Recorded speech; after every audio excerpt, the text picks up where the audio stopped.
عايزة أسأل إمم. في قبل ما نروح للمحررات الرسمية والعرفية، عايزة أسأل كل جريمة ليها أركانها، إيه أركان جريمة التزوير؟ اللي أنا فهمته من حضرتك إنها لازم يكون في تغيير في الحقيقة، جريمة ده ركن، هل ده التزوير ركن؟ جريمة التزوير مثلها مثل أي جرائم أورد لها المشرع الجنائي إمم، الأركان والشروط اللازمة، وجعل لها الضوابط التي حينما توجد نستطيع أن نقول أنها جريمة تزوير مكتملة.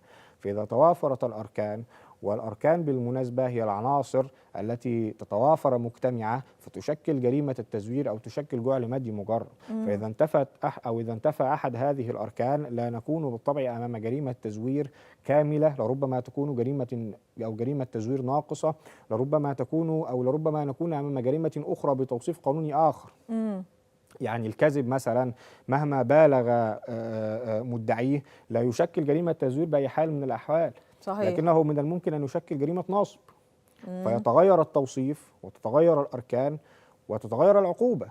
تمام، بقت فأركان جريمة تانية خالص، جريمة تانية خالص. أوكي، ففي جرائم التزوير هناك ركنا مفترض، هذا الركن وهو التغيير في الحقيقة. فالتغيير في الحقيقة ده ركن مفترض في كل جرائم التزوير، زي ما قلنا كده واتكلمنا في الحلقات اللي قبل كده مع سيادتك في شأن الجرائم المتعلقة بالأموال العامة وبالصفة العمومية. فهناك ركن مفترض وهو توافر الصفة العمومية، لازم يكون موظف عندي في التزوير، لابد وأن يكون هذا الركن المفترض متواجدا أو هو مفترض في هذه الجرائم. فإذا لم إمم، يتواجد هذا الركن في الجريمة، يعني لو أنا عندي مستند ما فيهوش تغيير في الحقيقة، يبقى أنا ما عنديش تزوير، هي طبعًا، مكان الأمر. آه، فهذا التغيير لابد وأن ينتج أو يكون من شأن هذا التغيير ضررا على الغير أو ضررا في الحق المتنازع عليه. لابد وأن يكون هذا المستند ذاته، إمم، لابد وأن يكون مستندا ذو حجية قضائية وذو حجية قانونية.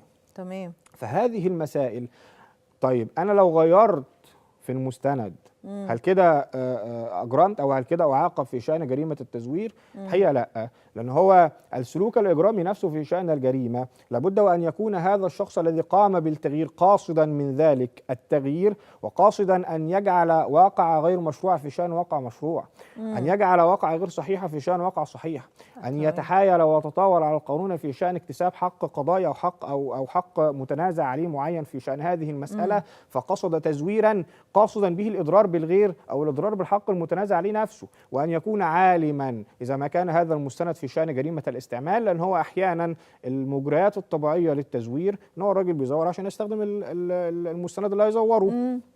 في شأن جريمة الاستعمال يجب أن يكون عالما بأن هذا المستند هو مستند مزور. فإذا توافرت تلك الأركان والشروط نكون أمام جريمة تزوير مكتملة الأركان، تضع مجريها أو الشخص الفاعل في هذه الجريمة تحت طائرة القانون ويعرض للعقاب في هذه المسألة.